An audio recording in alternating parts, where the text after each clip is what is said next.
Good news po mga kapatid. Napakaganda pong balita nito para po sa mga Duterte fanatics. Nalalahok, magsasagawa po, hindi po palalalahok, sila po ang magsasagawa, no? Magsasagawa po ng ang mga malalaking protesta, ha?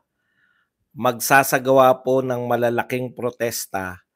Ito pong Iglesia ni Cristo laban po dito sa impeachment ni VP Sara Duterte. So, makakaasa po kayo, sana ay payagan nyo rin kami mga Duterte vloggers na i-cover yung inyo pong pagrarally, no? Game changer to sa aking pananaw. Game changer po to dahil tatandaan po natin ito pong ito pong Iglesia ni Cristo, sa lahat po 'yan hanggang mula election pambarangay, pang mayor, pang senador, congressman, lahat po 'yan. Lahat po ng mga kandidato natin ay wala pong ligtas 'yan na lahat po naghangad ng endorsement ng Iglesia ng Cristo. Ganun po yung na-establish nilang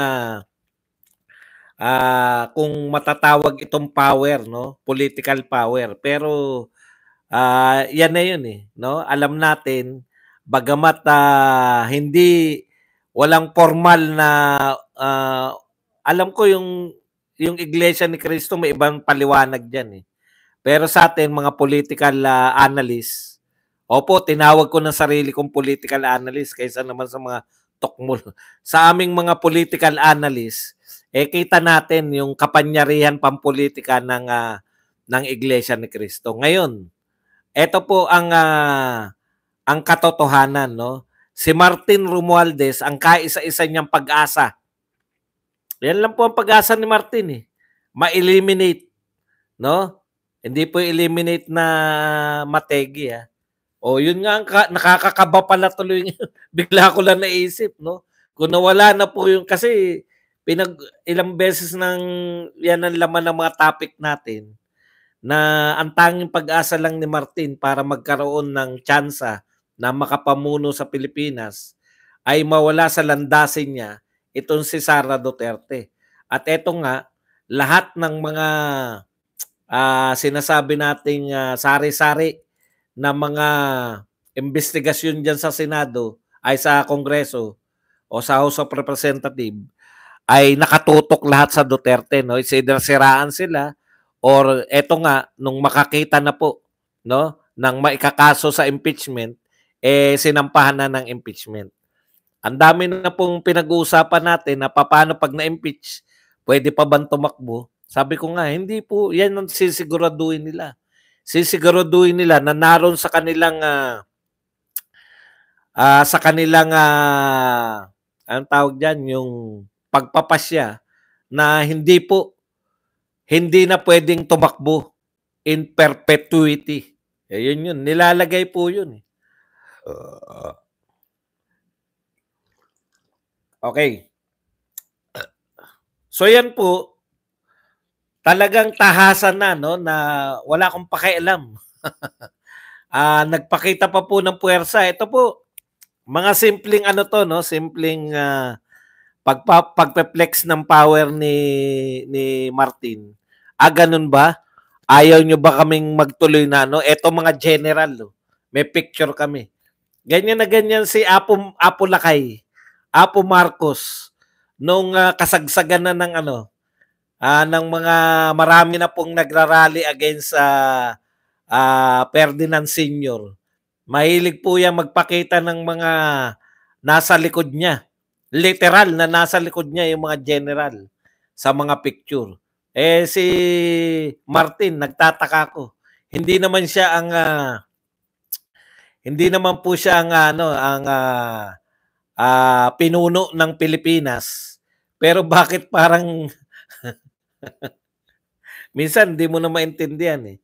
Ayan, no? Yung sinasabi ni Amy na wala kayong respeto sa kahilingan ng Pangulo mismo. Sila mismo. Okay. Itong move ng INC, actually maganda po para sa ating mga Duterte yan. Kasi una, tingin ko walang maglalakas loob na congressman na banggain niyang na sabihin tuloy pa rin namin to, no?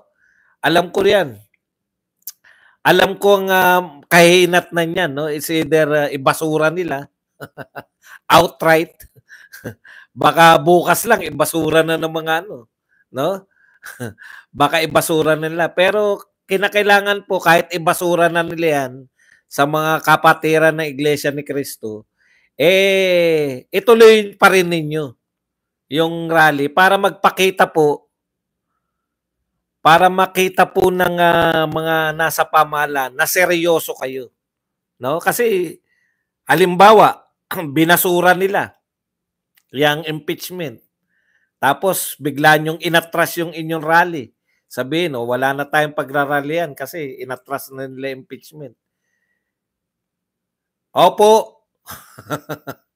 Hindi po namin sinabi na umanib sa amin yung Iglesia ni Cristo.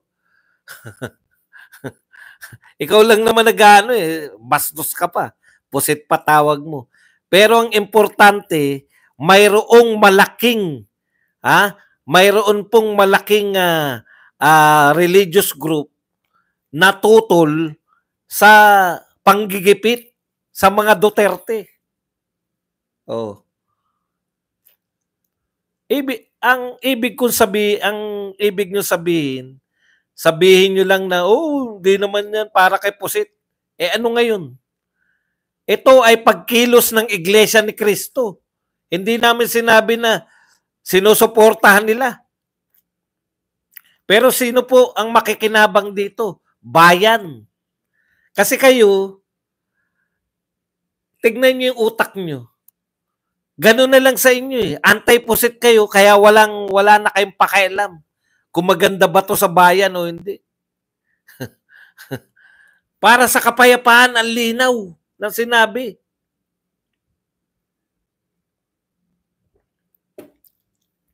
Unahin nila yung mga importante. Unahin ng Kongreso yung mga importanteng dapat lutasin. Hindi yung sinasabi nyo na hindi naman para kay Pusit yan. Sino ba may sabi? Mula kanina, nagsabi pa ako para to kay Pusit. Patay na po si Pusit. Patawa kayo masyado. Alam nyo, yung reason, doon ako natutuwa. Pwede ba yan na sabihin lang na ayaw lang nila sa impeachment? Yung reason, bakit sila ayaw nila sa impeachment? Uunahin nyo pa ba yan? Ang daming problema ng bayan. Wag nyong sabihin na bawal kaming matuwa. Kung kayo, nuknukan na kayong wala na kayong kasiyahan.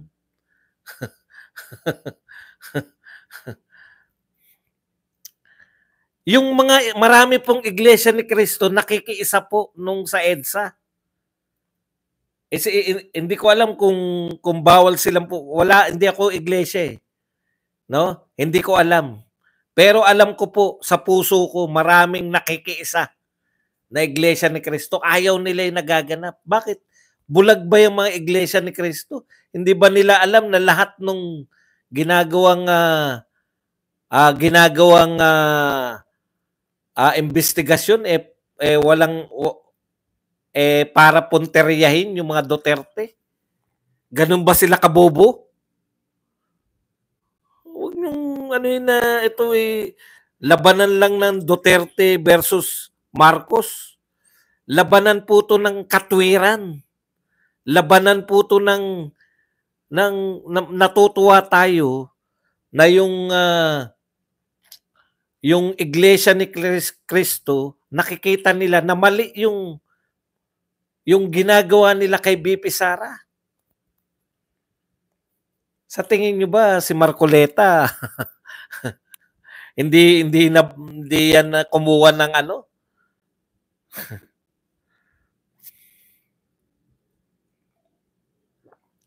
BBM wala na si BBM, wala na yan eh. Wala na talaga tong pamilya Marcos, hindi na to makakaulit. Ang may problemang malaki ngayon, itong si Martin. Ngayon, tignan nyo, bakit tayo natutuwa? Kung sakasakali na hindi pa rin sumunod si Martin at ang kanyang mga congressman, no? Kung sakasakali na hindi pa rin sila sumunod sa Pangulo, biruin nyo, ako pa magsasabi na sumunod kayo sa Pangulo. Tapos kayong mga nagsasabing supporter ni Marcos, ayaw nyong sumunod. Gusto nyo ma-impeach si Sara? Ganun na kayo kawalang katwiran. Nabubuhay kayo sa ano, at all cost. Hindi nga namin alam kung si Marcos ba sinusuportahan nyo o si Martin. Yung ambisyon ba ni Martin o si Marcos pa eh.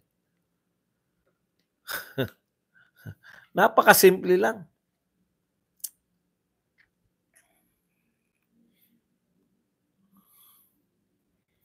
Tuwan-tuwa sila. Ito ha, real talk ha.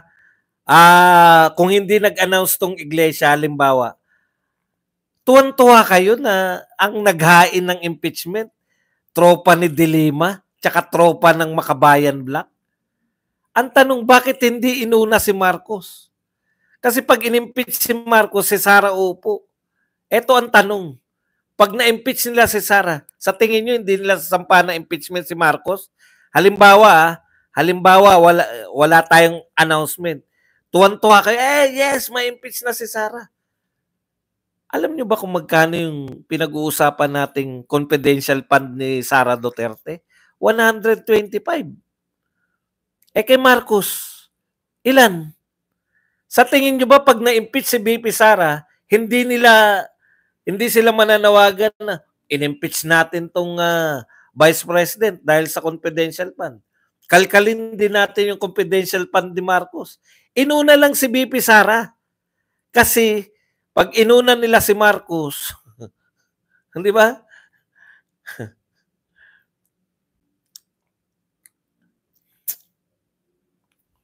Okay, ako po nanood. Pinanood ko po yung panawagan nila. Paulit-ulit nga sila. Sinusuportahan namin si Pangulong Marcos sa kanyang panawagan na itigil yung impeachment. Pero yun nga yun eh. Yun nga po yung katwiran eh. Kahit na ano kang pinaniniwalaan mo, doon nga ako believe eh. Di ba? Pero itong mga BBM supporters ko no, gusto nila ma-impeach si Sara. Bakit nyo pa tinawag na BBM supporter kayo kung ayaw nyo naman sundin si Marcos? Hindi nyo alam eh. May nakukote nyo eh. Martin kasi ang gusto nyong ipaglaban.